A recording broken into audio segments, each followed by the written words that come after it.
Hey everybody, welcome back to the Castos YouTube channel. Today I want to talk about a website that I've been exploring recently called Podchaser.com.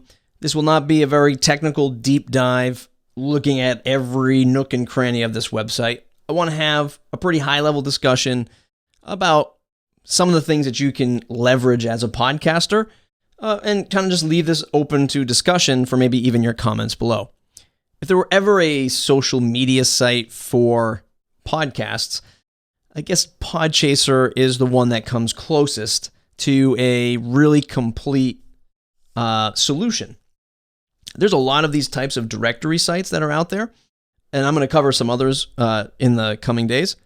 But Podchaser, I feel, is, at least in terms of how you use it and how it functions, does a pretty good job. You set up your profiles, you can claim your podcasts, you can fill out other profile information about yourself. It's kind of cool for something like that. It's nice for a podcast creator and a podcast listener. Some of the things that I really like about it is that as a creator, let's say I can search for myself, and it'll pull up your profile.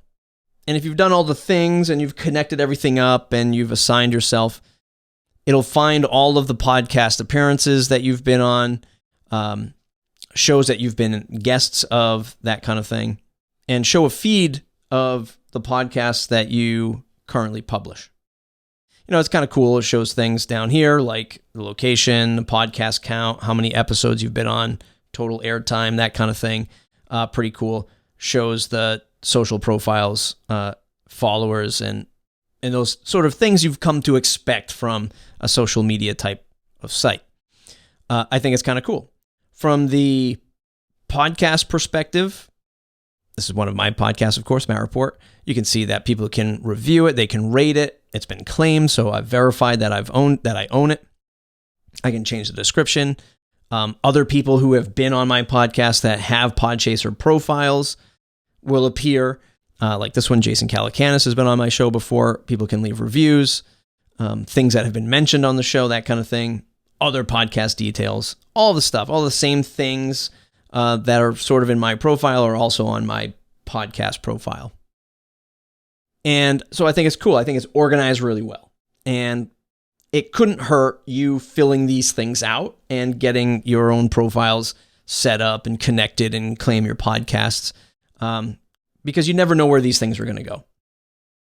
The challenge I have is, and I think the challenge a site like this will really have is, as a creator, like how much effort am I going to spend to say, go to Podchaser and consume my content there or leave me a review there versus, you know, the uphill battle that already is getting an iTunes review, right? Getting people to review your show on iTunes. Now we're asking them to go to this other website at Podchaser and do that.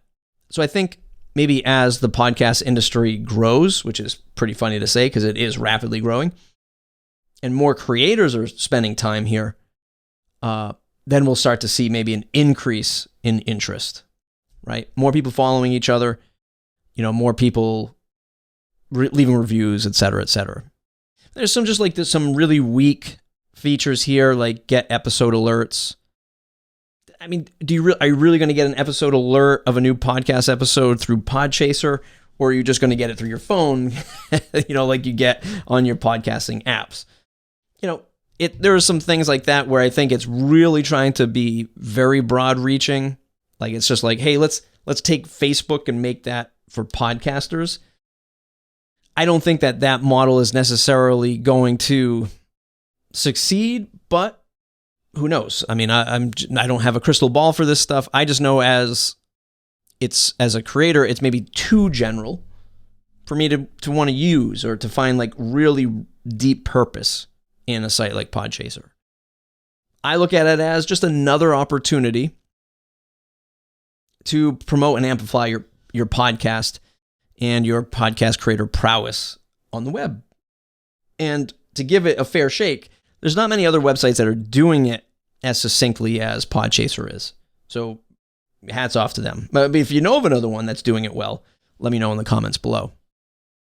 So anyway, at the end of the day, I think it's pretty cool to have a place where a creator can come and associate themselves with all of the podcast work that they've put out into the world.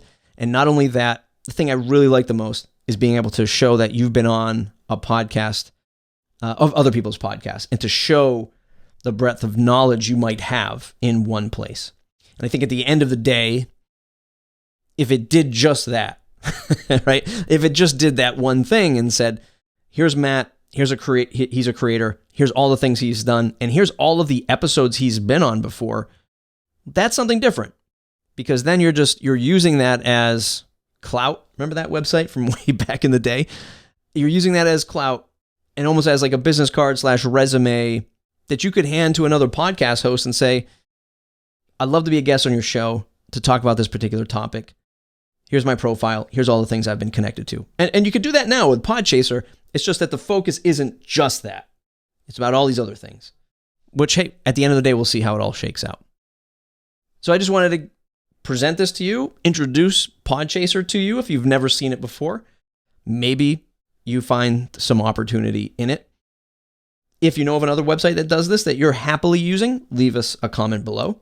Subscribe to the channel if you want more information like this around podcasting, content creation, all the fun stuff.